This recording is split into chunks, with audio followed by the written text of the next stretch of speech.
दोस्तों, आज हम एक ऐसे लेजेंड की बात करने वाले हैं जिसके आगे सिर्फ इंडिया नहीं बल्कि पूरी दुनिया रिस्पेक्ट से सर झुकाती है। नॉर्मली बिलियनर बोलते ही क्या दिमाग में आता है? पैसा, शौक, फ्लैशी लाइफ, राइट? पर ये एक ऐसे बिलियनर हैं जो अपनी बेहिसाब दौलत के लिए नहीं बल्कि अपनी कमाल की सिंप्लिसिटी के लिए जाने जाते हैं। और सच बताऊं तो इनका पैसा और सादगी का जो कॉम्बो है ना, वो एक अलग ही लेवल की मिस्ट्री और रिस्पेक्ट क्रिएट करता है। तो बड़ा सवाल ये है कि आखिर रतन टाटा इंडिया के मोस्ट लव्ड बिजनेसमैन बने कैसे? वेलकम टू बिज ज्ञान। आज हम इस एक्सप्लेनर में रतन टाटा की इस इनक्रेडिबल सक्सेस स्टोरी को डीकोड करेंगे। तो एंड तक जरूर बने रहिएगा इस चर्चा में। चलिए शुरू करते हैं। एक billionaire of simplicity redefining wealth. जैसा मैंने कहा, बिलियनियर सुनते ही प्राइवेट जेट्स और एंडलेस वेल्थ याद आती है। पर रतन टाटा का अंदाज कंप्लीटली अलग है। इतना मैसिव एम्पायर लीड करने के बाद भी एक सिंपल कार में सफर करना, हमेशा नेशन फर्स्ट माइंडसेट रखना और पैसे से ज्यादा ट्रस्ट कमाने पर फोकस करना, लिटरली यही बातें उन्हें सबसे हटके बनाती हैं। और इनकी इंसानियत का लेवल क्या था, ये इस एक किस्से से बिल्कुल क्लियर हो जाता है। 2018 की बात है, इन्हें बकिंगम पैलेस में एक बहुत बड़ा लाइफ टाइम अचीवमेंट अवार्ड मिलना था। लाइफ का कितना बड़ा मोमेंट था, पर उन्होंने आखिरी वक्त पर ट्रिप कैंसिल कर दी। क्यों? क्योंकि उनका पेट डॉग बहुत बीमार था। जब किंग चार्ल्स III, जो उस वक्त प्रिंस ऑफ वेल्स थे, उन्हें यह पता चला तो उन्होंने कहा वो एक इंसान है और इसीलिए हाउस ऑफ टाटा आज इस मुकाम पर है। सोचिए, दुनिया के किसी भी मैसिव अवार्ड से ज्यादा एक बेजुबान के लिए एम्पैथी दिखाना, नो वे, ऐसा कोई और शायद ही करे। Section 2, building the global empire, institutionalising trust. अब थोड़ा बिजनेस साइड पर आते हैं। 1991 में जब उन्होंने चार्ज लिया, तब 95 स्कैटर्ड कंपनीज को एक साथ लाना सबसे बड़ा चैलेंज था। इतने बड़े मैस को सॉल्व करने के लिए टाटा कोड ऑफ कंडक्ट एक अल्टीमेट मास्टर स्ट्रोक साबित हुआ। उन्होंने absolute transparency, strict ethical standards और हर कंपनी को अपनी इंडस्ट्री में टॉप 3 बनने का क्लियर मैंडेट दिया। इस एक कोड ने इन सारी स्कैटर्ड कंपनीज को ट्रस्ट के एक सिंगल धागे में बांध दिया। और बॉस, उसके बाद जो हुआ वो तो लिटरली हिस्ट्री है। एक के बाद एक माइंड ब्लोइंग ग्लोबल रिस्क्स। 1998 में पहली इंडियन कार इंडिका लॉन्च की। 2000 में यूके की टेटली टी अक्वायर कर ली। 2004 में टीसीएस का हिस्टोरिक पब्लिक इशू लाया।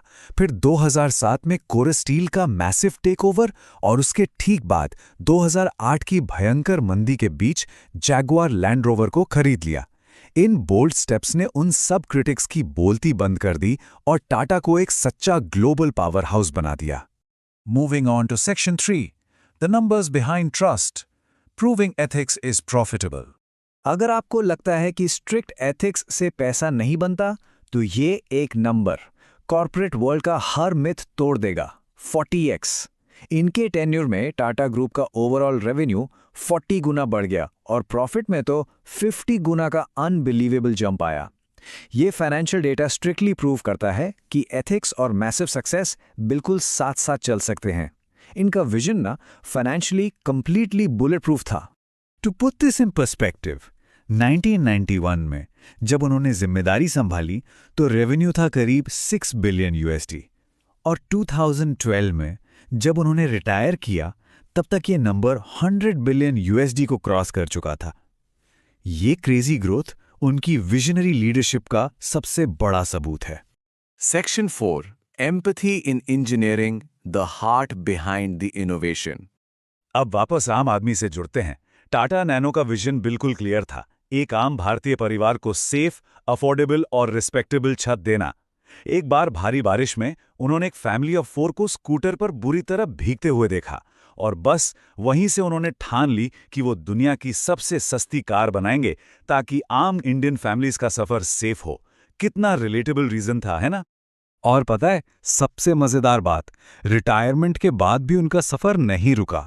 दी एक्सीडेंटल इन्वेस्टर बनकर उन्होंने ओला, पेटीएम और लेंसकार्ट जैसे 50 से ज्यादा स्टार्टअप्स में इन्वेस्ट किया, नेक्स्ट जेन फाउंडर्स को मेंटर किया और फ्यूचर डिजिटल टेक को खुलकर सपोर्ट किया। मतलब जब लोग आराम करते हैं वो लाइट ईयर्स आगे का सोचकर इंडिया का नया टेक इकोसिस्टम बिल्ड कर रहे थे। And finally, Section 5, the philanthropic legacy beyond the balance sheet. ये फैक्ट सीरियसली आपका दिल जीत लेगा। दुनिया के सबसे लग्जूरियस प्रॉपर्टीज जैसे ताजमहल होटल और मुंबई हाउस में स्ट्रे डॉग्स को वीआईपी ट्रीटमेंट मिलता है। उन्हें पूरी आज़ादी और स्पेशल केयर स्पेसेस दिए गए हैं। बेजुबान जानवरों को ऐसी वर्ल्ड क्लास प्रॉपर्टीज में वीआईपीज की तरह रखना इनकी एम्पैथी का इससे अच्छा एग्जाम्पल क्या ही होगा। आप जरा ओनरशिप के इस डेटा को देखिए, आपका दिमाग चकरा जाएगा। टाटा सन्स का करीब 66% यानी एग्जैक्टली 2/3 हिस्सा सीधे तौर पर चैरिटेबल ट्रस्ट के पास है। बाकी का सिर्फ 44% दूसरे शेयर होल्डर्स के पास है।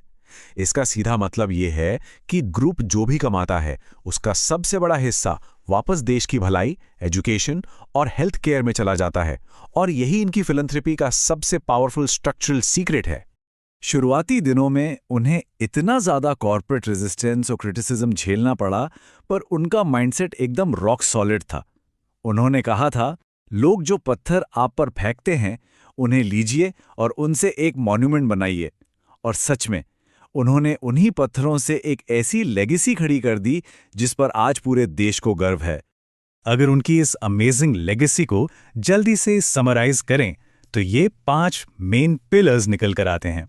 फर्स्ट, एक इंडिविजुअल से हमेशा बड़ी होती है उसकी इंस्टीट्यूशन। सेकंड, एक एब्सोल्युटली फियरलेस ग्लोबल विजन रखना। थर्ड, हमेशा आम लोगों की भलाई के लिए इनोवेशन करना। फोर्थ, आने वाली यूथ को मेंटर करना। और फिफ्थ, सोसाइटी को खुले दिल से वापस लौटाना। ये 5 बातें हमारी आने वाली जनरेशन के लीडर्स के लिए एक बहुत बड़ा लेसन और चैलेंज है। तो दोस्तों, ये थी रतन टाटा की वो इंस्पायरिंग जर्नी जिसने सिर्फ बिजनेस नहीं बनाया बल्कि मिलियंस ऑफ लोगों का भरोसा जीता। लेकिन अब एक बहुत ही दिलचस्प सवाल उठता है, जिस टाटा एम्पायर को उन्होंने इतने मैसिव ग्लोबल लेवल तक पहुंचाया, वो एम्पायर एक्चुअली पैसा कमाता कैसे है? ये अपने आप में एक अल्टीमेट मिस्ट्री है। सोचिए, क्या आज की फास्ट पेस दुनिया में कोई और लीडर दौलत से ऊपर ट्रस्ट को चुनने की हिम्मत करेगा? यही सोच रतन टाटा को एकदम अलग बनाती है। खैर, इस ग्लोबल एम्पायर की एक्चुअली कमाई कैसे होती है और इसके पीछे का फाइनेंशियल मास्टर प्लान क्या है, इसे हम डिकोड करेंगे अपने आने वाले नए एक्सप्लेनर में, जिसका नाम है हाउ टाटा मेक्स मनी। तो मिलते हैं उस अगले विश्लेषण में। लाइक करो और सब्सक्राइब जरूर करो।